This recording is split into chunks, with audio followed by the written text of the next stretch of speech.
வணக்கம் மக்களே. தமிழக வெற்றி கழகத்தோட 2வது மாநாடுக்கான வேலைகள் எல்லாம் பயங்கரமாக நடந்துட்டுருக்கு. நம்ம நேற்று பார்த்தோம். அதே மாதிரி பார்த்தீங்க அப்படின்னா இப்போ இப்படி பார்க்கும்போது அந்த இடத்த பார்க்கும்போது செம்மையாக களை கட்டுதுங்க. என்னன்னு பார்த்தீங்க அப்படின்னா நம்ம தாவேக்கா கொடியோடு பார்க்கும்போது கொடி ஃபுல்லாகவே நட்டுருக்காங்க. அது பார்க்கும்போதே ஒரு அழகு தான். பார்க்கும்போதே வந்து செம்மையாக இருக்குது, சூப்பராக இருக்குது. இவ்வளோ நாள் ஒர்க் பண்ணும்போது இந்த கொடியோடு பார்க்கும்போது அது அழகாக இருக்குது, வேறு லெவலில் இருக்குது. பார்க்கறதுக்கே செம்மையாக இருக்குதுன்னு தான் சொல்லணும். சம்பவம் க்ரியேட் பண்ண போகிறாங்கங்கிறது நல்லாவே தெரியும். ஏன்னா அந்தளவுக்கு ஒரு எதிர்பார்ப்பை க்ரியேட் பண்ணியிருக்கு. தமிழகம் முழுவதுமே சரி, மாநிலம் முழுவதுமே சரி, இந்த மாநாடுக்காக எதிர்பார்த்துட்ருக்காங்க.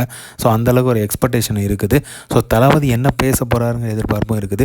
ஏன்னா அவர் நேற்று விட்டிருந்த அறிக்கையிலே வந்து அவர் வந்து வெளிப்படையாகவே பேச ஆரம்பிச்சிட்டாரு. நாம் வந்து இந்த இடம் வந்து எப்படி பேச போகிறோம் அப்படிங்கிறது அவரோட அறிக்கையிலே நல்லா தெரியுது. வேறு லெவலில் பொழந்து கட்ட போகிறாருன்னு நினைக்கிறேன். அந்தளவுக்கு ஒரு எதிர்பார்ப்பை க்ரியேட் பண்ணியிருக்கு அந்த அறிக்கை. அது வந்து அவர் சொல்லியிருக்கிறது எல்லாமே பார்த்தீங்க அப்படின்னா, முக்கியமாக அதில் சொல்லியிருக்க பார்த்தீங்க அப்படின்னா, மாநில மாதிரி நாம் வந்து தயாராகும்.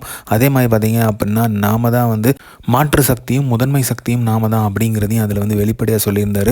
அதே மாதிரி பார்த்தீங்க அப்படின்னா நம்மளோட கொள்கை எதிரியை வந்து நம்ம வந்து எதிர்த்து தான் நம்ம போராட போகிறோம். எல்லாருமே எல்லாத்துக்குமா வந்து தயாராகிற இடமாக தான் நான் இந்த மாநாட்டை பார்க்குறேன் அப்படிங்கிற மாதிரி சொல்லியிருக்காரு. அதற்கு ஏற்பவாதே பார்த்தீங்க அப்படின்னா விறுவிறுப்பாகவும் பரபரப்பாகவும் வேலைகள்லாம் நடந்துகிட்டு இருக்குது. எல்லா இடத்துலையுமே பயங்கர ஃபாஸ்ட்டாக நடந்துகிட்டு இருக்குது. தளபதியோட ஸ்பீச்சுக்காக பயங்கர வெயிட்டிங்னே சொல்லலாம். அந்தளவுக்கு வந்து பரபரப்பாக போயிட்டுருக்கு வேலைகள் எல்லாமே. தளபதி அறிக்கையுமே வந்து அதை வந்து சுட்டி காட்டிருக்குது. எப்படி பேச போகிறாரு, என்ன பேச போகிறாருங்கிறது வெயிட்டிங் தான். ஏன் பார்த்தீங்க அப்படின்னா இப்போ உள்ள கள நிலவரம் என்ன அப்படிங்கிறத தளபதி சொல்லும்போது அதோட ரீச்சே வேறு லெவலில் இருக்கும். இம்பேக்ட் வந்து ஃபஸ்ட்டு மாநாடு இப்போ வந்து பார்த்தீங்க அப்படின்னா இவங்க எப்படி வந்து க்ரௌடு வரப்போகுது, இந்தளவு க்ரௌடு வருமா அப்படிங்கிற மாதிரிலாம் எல்லோரும் பேசிகிட்டு இருந்தாங்க. அதையும் முறியடித்து வந்து பார்த்தீங்க அப்படின்னா ஃபஸ்ட்டு மாநாடு வேறு லெவல் சம்பவம் பண்ணுச்சு.